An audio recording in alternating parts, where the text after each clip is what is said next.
Hello, everybody. Welcome to Bookmakers Reviews coverage of the Premier League season. We are over halfway through now, and Man City have a commanding lead at the top of the table.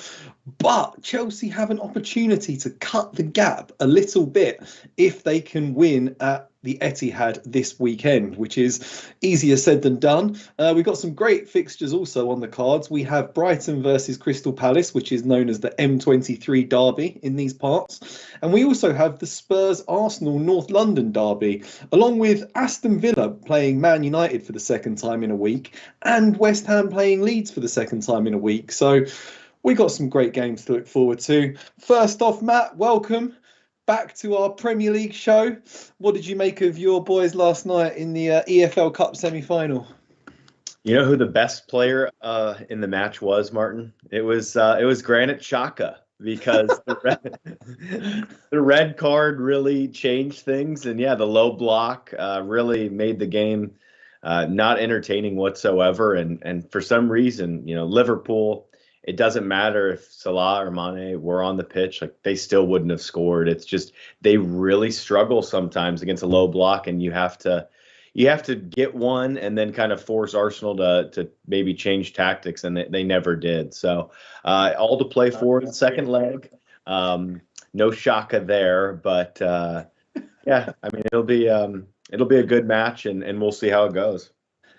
Granit Xhaka totally screwed me over on that game, not for the first time, because I had Diogo Jota to score at any time. He would have been in and scored there. And I also had both teams to score. And I think Arsenal would have displayed more ambition if they'd have gone a goal down and they still had 11 men on the pitch. And both bets would have come in. And they didn't, because bloody Granit Xhaka. What a awful man. And he's now suspended. Thomas Partey and Mohamed El Neni are both at the Africa Cup of Nations. Martin Odegaard has COVID. Emil Smith-Rowe just coming back from an injury.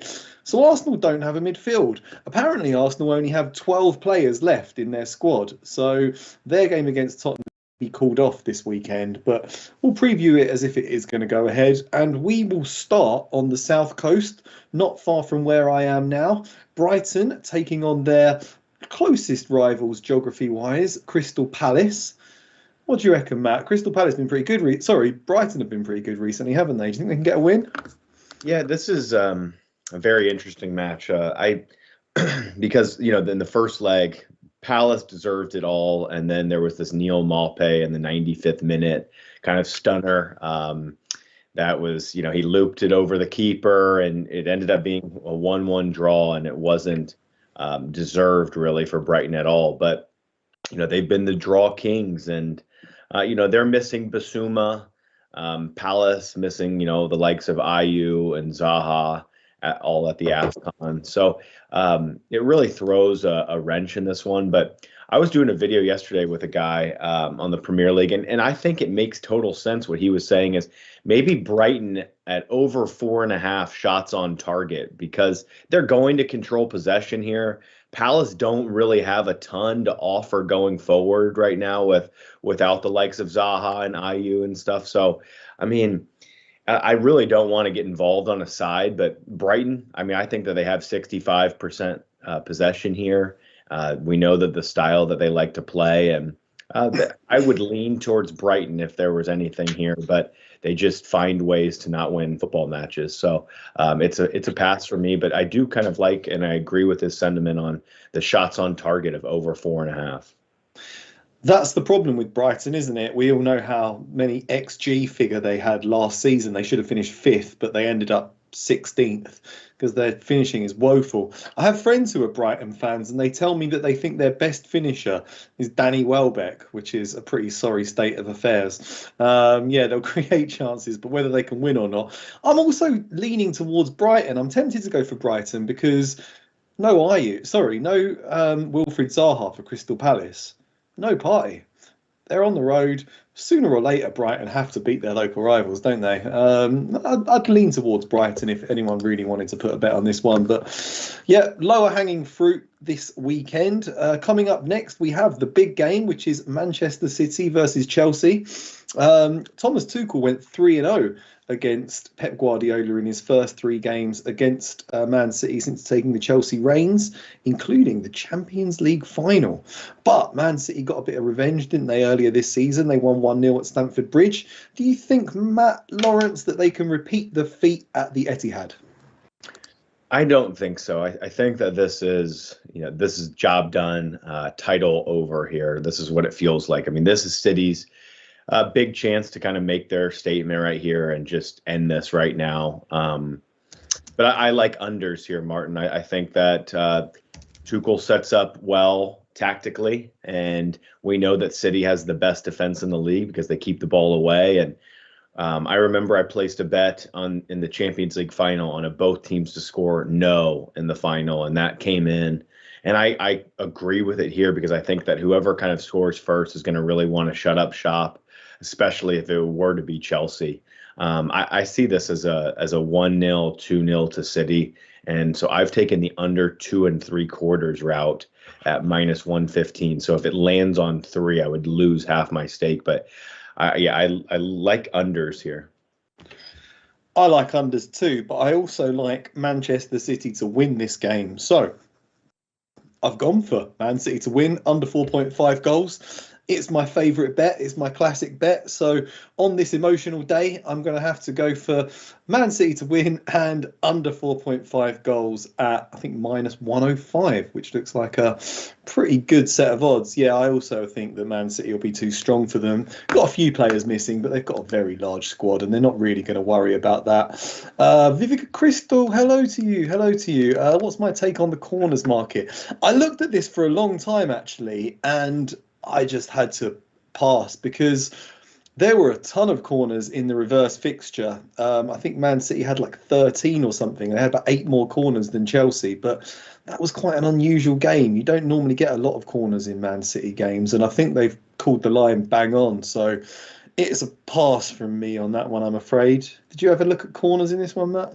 I didn't have a look at it here. Yeah, that's not a market I generally get into, but it's probably a market that I should look at more because I think that a lot of the times, taking a -1.5, -2.5 corner for some of these favorites, it pans out sometimes, and you can hit those instead of even hitting them on the money line. Yeah, it can be a good bet with Liverpool sometimes, actually, with Alexander-Arnold and Robertson bombing down the wings. Next up, we have Norwich versus Everton. And Norwich, despite how bad they've been this season, they're only 3 points below safety now, although the teams above them do have games in hand. They're on a long losing streak. They have to win this, really, to give themselves a chance of scraping out of the relegation zone. Everton having a dreadful season, aren't they? Down in 15th place, 1 win in their last 5. 2 very poor teams, Matt. Can you lean either way on this one? This is an awful match, Martin. I mean, this match stinks. This is not going to be on the telly. Not at all. I don't think anyone's watching this unless you are a Everton or Norwich fan. It's as bad as it gets. I mean, no Richarlison, which is, a bit of a concern. Yerry Mina, it looks like Calvert-Lewin is going to try and give this one a go. That's where I would go here. I really don't want to be on Everton. I don't want to be with Norwich. These are 2 teams that I would like to, they're in the fade camp. So now they go head to head. If Lewin plays, I think that at +145, +150, I mean, maybe it makes some sense. I mean, look, Norwich concede generally a couple times. If he's in the middle, he's going to have a couple opportunities, a penalty, whatever it takes. I would rather be on Lewin to score any time than Everton to win. Yeah, no, that sounds pretty good to me. It just looks just an easy, very, very easy pass for me, that game. Yeah, you've got 3 games taking place at 3 o'clock. So that's 10 a.m. Eastern. So if you had the choice, you've got to go Newcastle, Watford. That's going to be a far more entertaining game, you would imagine, than Wolves versus Southampton or Norwich versus Everton. We'll get to that in a minute because that's a big relegation 6-pointer. But first up, we're going to Molineux, where Southampton are coming up from the south coast to take on Wolves. Oh, this looks like a tough one to call, Matt, for completely different reasons. Both teams in terrific form. Both teams have taken 10 points from their last 4 games, and I can't split them. Can you split them? I can't. I think that Southampton are in solid form as well. I mean, both defenses are getting stronger. I mean, Wolves have always had kind of a strong defense, but Southampton's defense is getting better over the last month or so, and they're unbeaten in their last 5 in all comps. So I mean, they're feeling pretty good right now, and I can't split them. I know that Wolves in the last 15 matches though are undefeated at halftime. So it's like I used to love that kind of Wolves halftime draw. I think that one is on the cards here. I think halftime draw, it's priced at 1.95 for a reason. Odds on. I think that this is a 0-0 at halftime, but I wouldn't talk anyone off of, at 2.85. Wolves, since they're undefeated, the stat Molyneux at halftime. I mean, Wolves could also win this one at halftime. So yeah, I've left this game. I think it's an unders game. It's priced that way for a reason. -170 on an under 2.5. So you would need to stretch it to a 2.25 or 2. So yeah, I know that Saints were clinical in their last match, but this is a little bit different here. So yeah, I don't know, Martin. I think slight lean towards Wolves. Maybe look towards the first half, and it's very possible it's a first half draw though. Yeah, I just don't really want to be betting against Southampton right now. I mean, watch them lose 3-0 to Arsenal on December the 11th. They were pretty dreadful that day, but they were missing players and they've been brilliant since then. 10 men, they drew with Tottenham, they beat West Ham, they thumped Brentford. I have to leave this one alone. Question from home of TikTok. First half over 1.5 goals for this match. I think that must be the Norwich versus Everton. Not for me, I'm afraid. I can't be going for over 1.5 goals in the first half of that. What about you, Matt? Over 1.5 goals?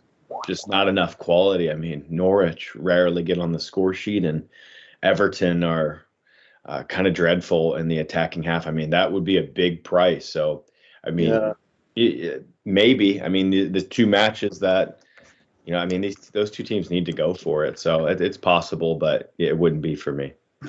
No, Norwich are just so pedestrian in attack. They just lob the ball down the channels and hope for Pookie to chase the ball. And there's no guile, there's no craft to their attacking play at the moment, which is pretty poor. But yeah, I suppose it is about time they score. So maybe Norwich over 0.5 does sound good. This is going to be a great game, I think. Newcastle versus Watford, relegation 6-pointer. So Newcastle, 19th in the table, 1 point from their last 4 games, really struggling. Watford have lost about 7 in a row. They're down to 17th. And they have got a horrendous list of players injured, missing. They got players at the Africa Cup of Nations. They've got Ben Foster, the goalkeeper's out. Emmanuel Dennis is a doubt, but probably will make it. Ismail Assar's not playing. There's a really ravaged team. Whereas Newcastle, they've signed the mighty Chris Wood. Chris Wood. What do you think, Matt? Is Chris Wood going to be the Newcastle Benzema that's going to fire them to safety? Chris Wood on his debut. I can just hear it now. His Newcastle debut. It's Chris Wood rescues the richest club in the world out of the drop zone. I don't see it, but there. So again, I think that this game has goals in it, like a lot of Watford matches have over the last few months. Both teams, I mean, it's like you mentioned, relegation 6-pointer. These teams have got to go for it. I think I found a fun bet here that might be worth whatever, a tenner, a quarter unit, something like that. Is I'm going to play it as, the storyline thing. I think that Chris Wood, if he's got a great chance to score, it is this match. I mean, Watford's defense is poor. If I want to bet on Chris Wood to score, it's now. And then Emmanuel Dennis, like you mentioned, he's a doubt, but it looks like he's going to go. He's been the best signing, Martin, of the season, and it's still not going to be good enough to keep Watford up. Probably not. 3 million euros, and look at his goal tally and his contribution to the team. Chris Wood and Dennis both to score anytime parlayed is plus 715. Wow. So Chris Wood on his debut and the talisman that is Dennis. I mean, both of these defenses stink, Martin. These guys are going to get a couple looks. I think that both players get probably 2 to maybe 4 chances, and if they bury one of them, it's all we need. No, agree, Matt. Agree. And Newcastle were without Federico Fernandez and Jamal Lewis and Javier Manquillo suspended, so they've got no defenders. Carl Darlow's out. Martin Dubravka faces a late fitness test with a toe injury, so if their goalkeeper is playing, he's going to be not quite 100%. So it's not looking great for either defence, but yeah, we should see some goals. Funnily enough, I actually did put a bet on Chris Wood to score a goal in this game yesterday. I was laughing because when the Saudis took over Newcastle and they became the world's richest club, it was when the UEFA Nations League was on and Benzema scored a screamer from outside the box, and all these Newcastle fans were like, sign him, sign Benzema, he's coming, we're going to win everything. And 2 months later, they've signed Chris Wood from Burnley. Good times. I do think they could probably get out of the relegation fight now, though. They've already bought Trippier. They've got a striker. If they buy a few more players, they could leapfrog Watford. And I'd be inclined to go for a Newcastle win here. Watford have been so bad in recent weeks, and they've got so many players missing that I think a bit of Alan St. Maximan on the ball could win the day for Newcastle. So leaning towards a home win. Next up, we have Burnley versus Leicester. Burnley are right down there in the relegation zone too. They have games in hand on their rivals, but I mean, they've just lost Chris Wood, who, not the most exciting signing for Newcastle, but he was their main man up front. They didn't want to sell him, but I think Newcastle activated his release clause. That's going to leave them in a bit of trouble, isn't it, Matt? It is. And you know what? Just going back to the last match too, Martin, maybe it's a St. Maximum assist to Chris Wood. That would be a fun little double to kind of pair up together. But Burnley, definitely will miss him, but I think that they got a reasonable fee for him. I think it ends up being. I think it was fine. I mean, just let this extremely wealthy club just take him. At least you're getting a decent amount of money and invest the money in some new, fresher resources. I think Burnley could use that. This match is a total toss-up. No Ndidi, no Iheanacho, no Daka, no Vardy, no Chris Wood. I mean, and no Cornet. A lot of nice key attacking pieces are not going to be here. And then Ndidi as this makeshift defender or central defensive midfielder that protects the back four. This match could really go either way. Leicester have had good fortunes against Burnley, in recent history, and Burnley's most recent matches, though, have been going over. But again, like with no Wood, no Cornet, like it's just a very weird match. I think it's a complete lineup checker. I think you can find a solid edge on this match right when the lineups drop, because you're going to see some wacky stuff here. But I tend to think, even with some of these attackers out, that this game probably has goals in it with some of these like key defenders out. I don't know. It's just it's a weird one. Yeah, they've got no strikers, have they? Leicester. Vardy's out, Daka's out, Iheanacho's away at the AFCON. It's terrible, really. I mean, but the likes of Maddison, Tielemans, and Iosi Perez linked up pretty well in the cup, and they won 4-1. So, I mean, I still think they can get on the score sheet in this game. They got no defenders either. Evans is out, Pereira's still out, Fofana's out for the season or close to. Soyuncu should be back apparently, but it's just ridiculous, isn't it? This season's like a write-off for Leicester. You look at, they're missing like 8 or 9 players every week.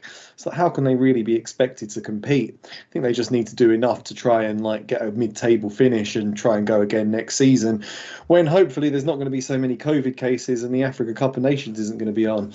Let's just move on. We're going to move on to Aston Villa versus Man United. This is a interesting game, obviously, because these two teams just played each other.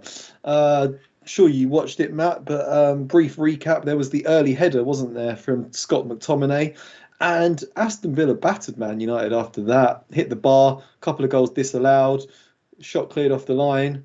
Um, how do you think that's going to impact the psychology of the teams going into this one?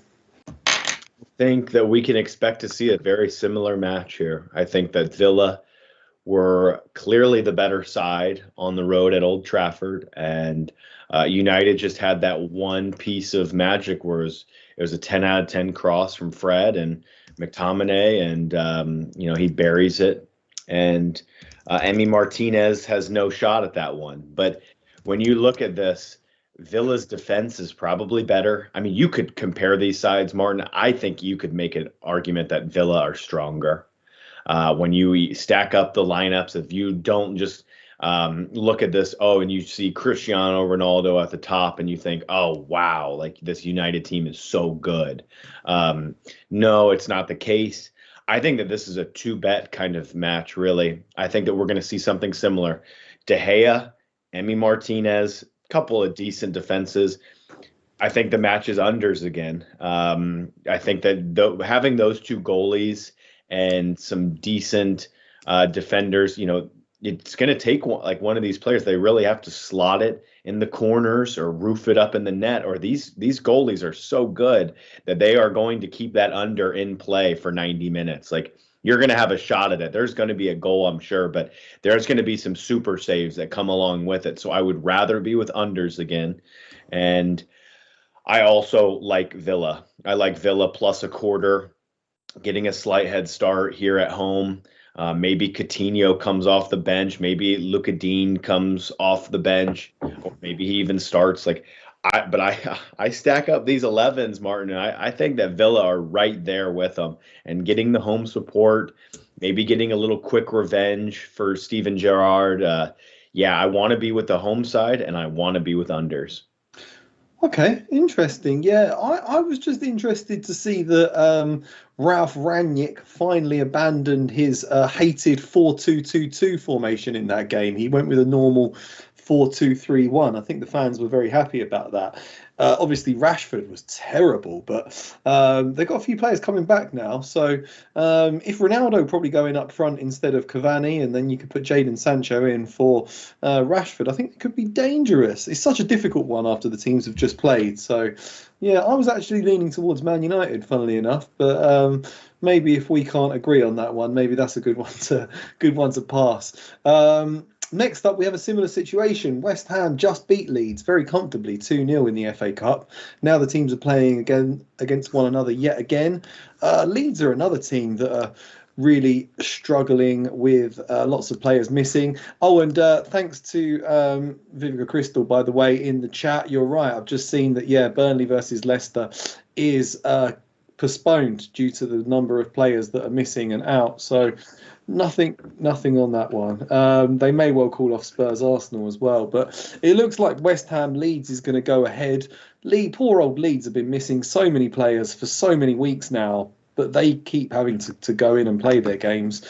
No Diego Llorente, Jamie Shackleton, Liam Cooper, all those defenders are out injured. Still no Calvin Phillips. Late fitness test for Bamford. Oof. What do you think, Matt? Is another win for West Ham? If Bamford makes this, I'm seeing that he's being assessed. He's about a 50-50 shot to go here. Same with Rodrigo. He's kind of a 50-50 shot. If those guys were to go, I would be interested in like a both teams to score an over, just because I do think that Leeds have this threat. One of these matches in the coming weeks, they're going to be fully healthy, and I think that they're going to pull off an upset against somebody. But it's probably not here. West Ham are stronger at every position, pretty much.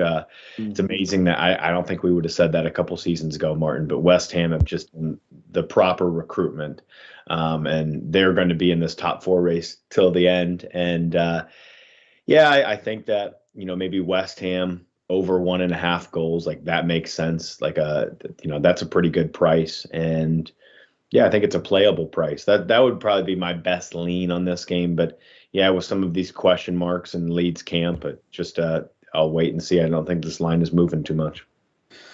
No, that sounds like a good way to do it. I've just gone for a West Ham win. I think they get the job done in that one at home. They have a very good record against Leeds as well since Leeds were promoted. Won all three Premier League games, and they just won in the cup as well. So, yeah. Next up, Liverpool versus Brentford. 3-3, wasn't it, Matt? In the reverse fixture in West London. Great game. Do you think? I mean, it's difficult, isn't it? I want to go with Liverpool, but they did lack a bit of thrust without Salah and Mane on Thursday. What do you They think? did. But like I mentioned to you at the beginning, like they struggle versus 10. It doesn't matter if it's with them or not. I mean, it's just for some reason. And that's why we've been, that missing Thiago yesterday, like that's a key piece to try and break down a 10-man defense. I mean, that's where City is so much better. I think that those two teams, City, Liverpool, when they stack up and they go after each other, they're pretty even on their days. But when a team, is struggling with 10 men, like, that City would have probably thrashed Arsenal 2-0 there yesterday. And Liverpool still, and that's where the Gundawans and De Bruyne's and Fodens and Silvas, like those are where they come and they're just perfect. And that's the Pep Guardiola system right there. Here, I was looking at this yesterday before the Arsenal match. I thought that Liverpool team total under 2.5 at -160 made a ton of sense here. I think that this is going to be a low scoring match. I think that if you're wanting to be with Liverpool, the best route would be a Liverpool and under 3.5 goals. That's a plus price. I think they could keep a clean sheet against Brentford, or maybe this is like a 2-1 and it stays unders. I mean, maybe it's Liverpool halftime, full time. You get a reaction after the Arsenal match. They go up 1-0 and they can close out this match. But yeah, those were a couple of the little things I saw, and maybe like what you mentioned like earlier, a Jota prop. He's at basically even money to score. He would be the most likely for me. So those are the ways that I would attack this one. But really, it's not for me.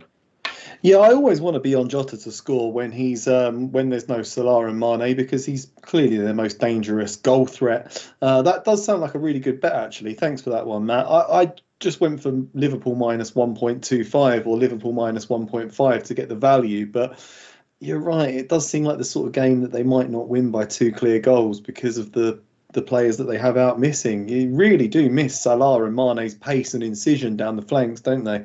So, yeah, that seems like the best way to go. Final game, which may well be called off because Arsenal just have hardly anybody left standing. As I say, Xhaka's suspended. Partey and El Neni are at the Cup of Nations. Odegaard has COVID. Pepe, he's at the AFCON as well. Saka's injured. Chambers apparently has got a knock. Cedric Suarez is out. Everyone's out. Arsenal haven't got a team. If it goes ahead, I'd have to go for Tottenham now, because if they haven't got the greatest midfield, but if they're coming up against Charlie Patino and Albert Sambi Lokonga, I think they win it.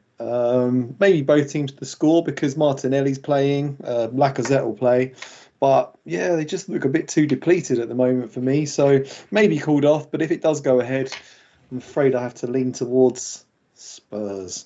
What do you think, Matt? Have you got anything on this one? This really stinks, Martin. But I'm actually, now that you're mentioning this, I hope this gets called off, because this was my best bet of the week. This was my top selection here, was being with Arsenal, but now some of these issues and COVID and injuries and AFCON and all of this, like, I want this match to get suspended because I want to see this match when both teams are fully fit. Even if Son was there, like, it still wouldn't deter me from being with Arsenal. I would love to see this match be played in like 2 weeks' time.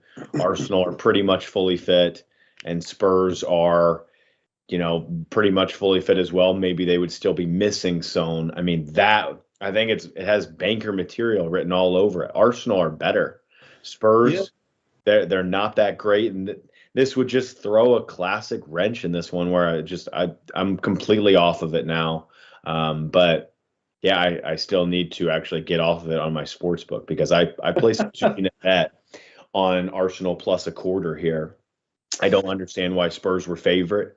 And now you can make the case where, yeah, it makes sense that they're slight favorites. So, yeah, it just really stinks. So I want to see this replayed, and I want to see it with full starting 11s on either side. And so I can then really, hammer it.